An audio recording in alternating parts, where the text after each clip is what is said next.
الحمد لله نحمده ونستعينه ونستغفره ونعوذ بالله من شرور أنفسنا ومن سيئات أعمالنا من يهده الله فلا مضل له ومن يضلل فلا هادي له وأشهد أن لا إله إلا الله وحده لا شريك له وأشهد أن محمدًا عبده ورسوله أما بعد فإن أصدق الحديث كتاب الله وخير الهدي هدي محمد صلى الله عليه وسلم وشر الأمور محدثاتها وكل محدثة بدعة وكل بدعة ضلالة وكل ضلالة في النار. يقول سبحانه وتعالى في كتابه الكريم بعد أن أقول أعوذ بالله من الشيطان الرجيم بسم الله الرحمن الرحيم يا أيها الذين آمنوا لا يسخر قوم من قوم عسى أن يكونوا خيرا منهم ولا نساء من نساء عسى أن يكن خيرا منهم ولا تلمزوا أنفسكم ولا تنابزوا بالألقاب بئس الاسم الفسوق بعد الإيمان ومن لم يتب فأولئك هم الظالمون. اللهم اجعلنا من الذين آمنوا وعملوا الصالحات وتواصوا بالحق وتواصوا بالصبر. Ameen ya Rabbil Alameen. As always, I make dua to Allah subhanahu wa ta'ala that I find all of you in good health, wealth and iman. And in asking in Allah subhanahu wa ta'ala, I also ask Him that He gives me the strength and confidence to speak in front of you and to provide a reminder that's beneficial and effective. Beneficial in the way that we get closer to Allah subhanahu wa ta'ala, and effective in a way that we follow and love the sunnah of our beloved Prophet sallallahu alaihi wasallam. Ameen ya Rabbil Alameen. There's this statement in English that I find to be very, very true. And this statement is that there's no place like home. And I know this for a fact. If someone were to ask me, where would you want to live for the rest of your life? And I would tell them without a doubt, I wouldn't want to live anywhere else other than Los Angeles, specifically in the Valley. It's because it's where I went to elementary school. I went to junior high and high school and in college. So Chatsworth, Canoga Park, Northridge, the surrounding areas, I love it. I love everything about the city. Matter of fact, when the Lakers play basketball, my iman goes really high because I'm making a lot of dua for them. But not only that, I also love the country where my parents are from, Pakistan. It's where I got my education from, my Islamic education. It's where my parents got married. And also when Pakistan plays cricket, and when they play India specifically, we're making a lot of azkar. We're reading a lot of Yasin and Durood Sharif, making dua to Allah subhanahu wa ta'ala that Pakistan beats India. And in Islam, there's nothing wrong with loving where we come from because our memories are tied with it. You know, people from India, they love being from India. People from Afghanistan, they love being from Afghanistan or Sri Lanka or places from Africa or Palestine, Egypt, Lebanon, because our memories are tied with it. But when our love for our countries or our nationalities or ethnicities becomes a means of putting people down, looking down upon them, then that becomes an issue. You know, a lot of countries go into war because they made fun of a group of people and they belittle them. You know, for instance, Hitler killed so many Jewish people, and how did it start off with? They made pamphlets with Jewish people with funny noses and they laughed about it.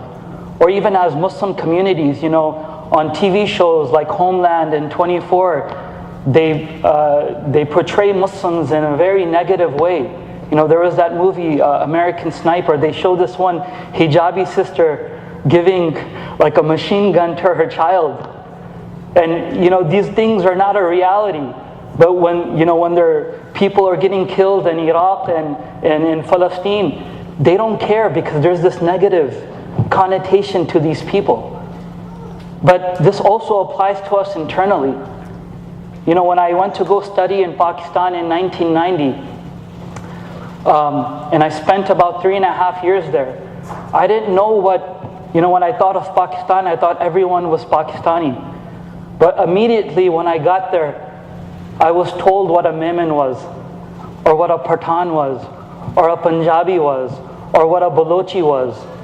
And every time someone told me about this different type of tribe or group, there was something negative about them. These Memons, they're very cheap. These Punjabi people, they're very shady. Or these Pathans, they're hot-blooded and they get very, very angry. And everything is negative. Or even amongst each country, I have a good friends from Afghanistan, and the Farsi-speaking Afghanis, they're very doubtful about the Pashto-speaking Afghanis, and vice versa. The people from India, those South Indians, they speak Tamil, be careful about them. Or people from Bangladesh, these Salati brothers and people from Dhaka, and all of these differences, and they keep adding up. And what does Islam tell us? The beauty of La ilaha illallah. La ilaha illallah. When we believe in one Allah, that right away tells us that our iman and believing in one Allah is thicker than any blood. It's thicker than whatever country we come from. When these ayah was revealed, there was an issue because even during the Prophet's time, people came from different tribes and different ethnicities. So this reminder came, Ya ayyuhalladhina amanu la yaskhar qawmun min qawmin. That, O you who believe, yaskhar, sukhriya, do not make fun, do not put people down because they're from a different group. Do not put people down because they're from a different group. Asa an yakunu khayran minhum. Not knowing that this other group can be better than you, or they are better than you. When we talk about differences and we put people down, it becomes such a habit that it's hard for us. It's hard for us to see the positives in people. All we see is, these people from that country, those people from that state, those people from there. And we say some offensive stuff without the blink of an eye. And you know what? In regards to respect and talking about different people from different countries and different ethnicities, we don't talk to people based off of our expectations and perspective. We respect people based off of their perspective and expectations. Some of us might take this lightly and why is he talking it about during the khutbah? On the day of Qiyamah, Allah subhanahu wa ta'ala, He's Maliki Yawmiddin. He's going to take account of everything, every word a person says. So, when we say something derogatory or something negative, and we say, you know what, I said it as a joke, I really didn't mean it. A few days ago in Oklahoma, at the Oklahoma University, some of the frat boys were making some chants very offensively at a different race. And, when they got caught and they showed it on the video, some of the boys said, our intentions were clear, we really didn't mean it. But if you ask the other group, the people from, the African American community, they were highly offensive. They were highly offensive. And this is just within ourselves. As Muslims, how do we view other people from different ethnicities? When we think of a Latino, do we just associate him with the type of profession he does? Because we might think we're better than them. And I tell you this, the company that I work at, it's a big company. Our VP he's from Mexican descent. My manager is Mexican descent, very educated. But it only affects us when this derogatory, this racism applies to us. But how do we do it towards other people? How do we put people down? Or people from African American descent? How do we perceive them? You know, last year there was a qiyam at the masjid where I lead the Taraweeh at. And we had one sister who was a convert. She was African American. And she was just telling her experience about accepting Islam and what problems she faced within the communities. And she said the worst 2 days of the year for her are the 2 saddest days for her. And when she mentioned those 2 days, as a Muslim, those 2 days should be the happiest days. And what are those 2 days? Eid al-Fitr, Eid al-Adha. Because when she sees the rest of the Muslims celebrating, you know, no one's inviting her. Nobody's communicating with her. She's not a part of the community. She's a convert, or she's a black Muslim, she's a Latin Muslim. She doesn't know how we do things. And they're completely offset from our community. Completely offset. And it broke my heart. As our community keeps growing, Eid is probably one of the most joyous celebrations. Or as Muslims, how do we look at a Sikh guy who wears a turban and we say some offensive things? And what does the ayah say? Asa an yakunu khayran minhum. That this group that you're making fun of, they might be better than you. It's funny because when I was in high school, I remember this Sikh guy. And when I look back at him and the situation he went through, I respect him. When you're 16, 17, there's a certain image, a look you want to portray, you want to be a part of the group. I remember when I was 16, 17, this is a struggle that I always had with my father. He would always say, Junaid, you memorize the Quran, you should keep a beard, it's sunnah, you should try to, follow the sunnah. And I was like, no, I'm not ready for it. I'm going to be like the odd guy out in high school. And here's this Punjabi kid who wore a turban every day. And every day, people made fun of him, but he never broke. He stuck to his traditions. And now that when I look back at it, and it's funny, when people were making fun of him, I was one of the people too who were laughing at him. Because you want to be a part of something. Now that I look back at it, I was like, man, he was better than me. Because he stuck to his tradition. It's easy for me now that I'm 37, I grow my beard out. It's not an issue. I'm an adult. But here's this guy who's 16, 17, a minority, and people are making fun of him, including us Muslims, and he's sticking to his tradition. Be cautious when you make fun of other people, not knowing that they might be better than you.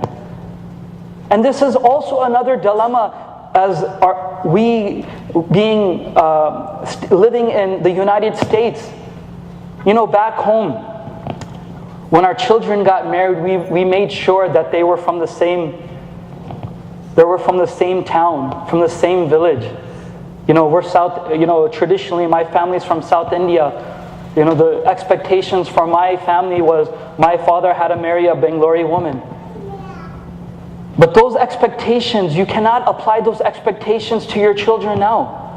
They're growing up in a very diverse community, even within the masajids. The only set of standards you should have for your daughter and your son is that the person you get married to should be a practicing Muslim. So many people refuse for them to not get married. If they're not Pakistani, then I'm sorry, you can't get married. Or if she's Arab, she can't marry a Pakistani guy. Or if he's Pakistani, he can't marry an Afghani guy. And the only reason why is because they're not from the same culture. They're not from the same country. And we sort of backtrack, we kind of dishearten our children. And then we say, there's no racism in Islam. There isn't. As a community, as our children are getting older, we have to be mature enough to accept this as a fact. I have a daughter too. I cannot control who she will like. But this is one expectation as a father I can say, my child, make sure that he's a practicing Muslim. One of my dear cousins, she got married to an African American. He was born a Muslim. But when this idea of her getting married to him, there was a big uproar in our family. And everyone, a good portion of our family stopped talking to her because she married someone who wasn't Pakistani. And subhanAllah, this brother, now he's a part of the family, and I guess the parents they got a bit soft-hearted. But this guy is amazing. You know, traditionally back home, us men, you know, we tell our wives, even though we're in the kitchen, we tell them, can you please give us a glass of water? Can you get us this? Can you get us that? And this guy, he's doing the opposite because he's from this country. Those expectations are not the same. This is the same guy they said no to, and he prays all of his salah in the masjid. You know, our criteria should be iman only. But these groups, it's not just based off of ethnicity or color. It's also about philosophy, theology. You know, we say this too, you know, those brothers from that masjid, they're hardcore. Those brothers from that masjid, you know, they're a bit moderate. You know, those brothers from that masjid, they're Hanafi, and that masjid is Shafi, and that, you know, and all of these differences. These differences have always been there since the beginning of Islam. But our ability to work together, it shouldn't stop. Or, you know, some of the brothers who are practicing, they're very rigid about certain things. And they start making comments about the brothers. You know, look at that guy. Look at those group of people. You know, they never keep their beards. You know, they never wear kufis. You know, there's always this negative connotation. They're always like looking down upon.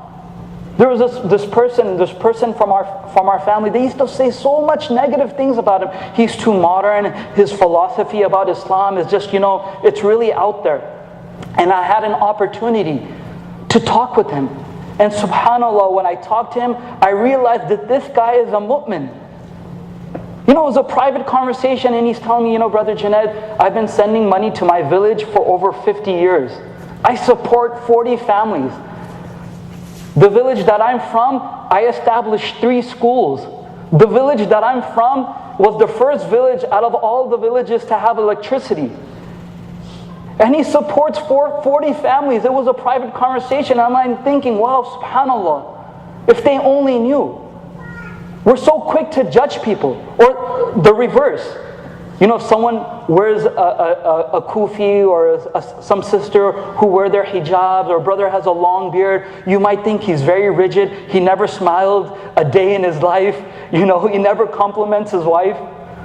I remember there was a group of brothers from South Africa. They came to give da'wah. And I'm telling you, those brothers were some of the most down-to-earth brothers that I've ever been with. When I met them, they say, hey, Brother Junaid, isn't Malibu nearby? Let's go surfing. I said, all right, let's go. You know, I haven't been to Bel Air. I was like, subhanAllah, I've been living here all my life. I've never been to Bel Air. Let's go. Our goal as Muslims is shouldn't pass judgment on people. You know, iman, something about iman. Iman is something you cannot see. Where is iman? It's in the heart. Iman is in the heart. So if someone has a beard or doesn't have a beard, if a sister wears a hijab or doesn't wear a hijab, you can't tell how strong her iman is. So by default, a Muslim gives his brother or sister that ability to say she has iman by default. You give her the benefit of the doubt. So everyone is equal.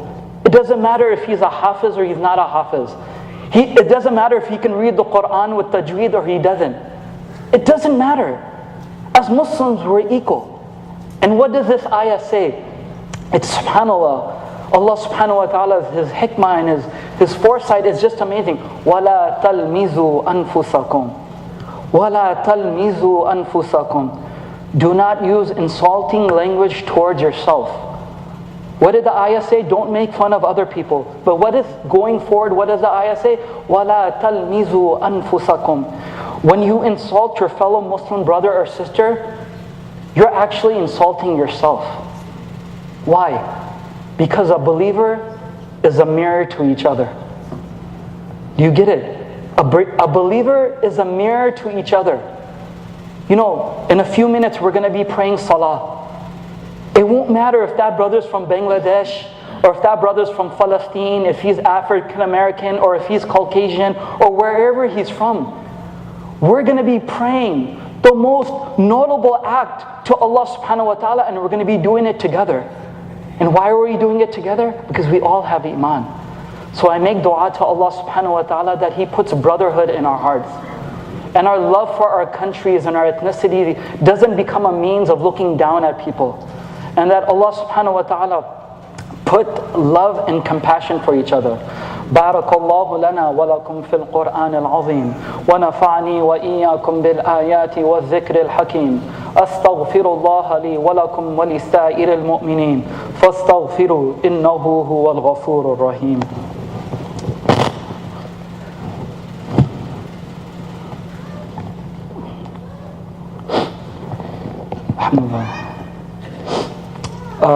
I know you guys have been hearing this spiel for the past few weeks. There's a fundraiser coming up I think next week in March 22nd. And I really would want to tell you, brothers, to please invest in this masjid. You know, I grew up here. I went to one of the local masjids.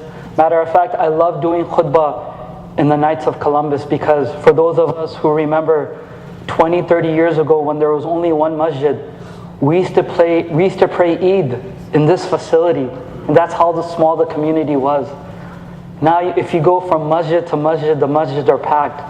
Some masajids pray 2 Jum'ahs, and that's the testament to this community. And as a child going to the masjid, I still cherish and value those memories. Matter of fact, those friendships that I made in the masjid, I still have them today. You know, Brother Zishan, Zahir Bhai, Brother Nasser, we were all a part of growing up in the masjid. Brother Zubair, who's a part of running this masjid. And every masajid has its own flavor and taste. And what I really appreciate about ISWV is that it's very welcoming and, you know, warming and accepting. You know, a few months ago, I took my son to pray Salatul Isha. And, you know, Brother Nasser was there, and he brought his 2 young kids, and they were wearing onesies. And I was thinking, subhanAllah, you know, the kids are running around, and we prayed our salah, and nobody rolled their eyes. Nobody rolled their eyes. And that's what a masajid is. It's welcoming. You know, when Rasulullah sallallahu alayhi wasallam, he was giving the Jum'ah Khutba, as I'm doing right now. And Jum'ah, during Friday prayer, you cannot speak. And as he was giving the Jum'ah Khutba, his grandson Hassan radiallahu anh, he was coming through the alleys, and he stopped his khutbah. He went and picked up his grandson, and he said, look, this is my grandson, and one day he's going to be an amazing leader. And that was a reminder that our masajids have to be opening and welcoming to our children. Support your masjid. Subhanallah, no one should have an excuse. You know, it's too hard to pray salah now. If I want to go to Simi Valley, there's 2 masajids. If I want to go to Santa Clarita, I can find out, and there's 3 masajids there. If I'm heading towards the 101 and I need to catch the masjid, I can go to Rasida and pray my salah. When I get off of work, I can drop by ISWV. These are wonderful times. These are wonderful times. Support your masjid. March 22nd, buy a ticket, support the masjid. Alhamdulillah, they're doing wonderful things. May Allah subhanahu wa ta'ala accept from us. اللهم صل على محمد وعلى آل محمد كما صليت على إبراهيم وعلى آل إبراهيم إنك حميد مجيد اللهم بارك على محمد كما باركت على إبراهيم وعلى آل إبراهيم إنك حميد مجيد إن الله وملائكته يصلون على النبي يا أيها الذين آمنوا صلوا عليه وسلموا تسليما إن الله يأمر بالعدل والإحسان وإيتاء ذي القربى وينهى عن الفحشاء والمنكر والبغي يعظكم لعلكم تذكرون.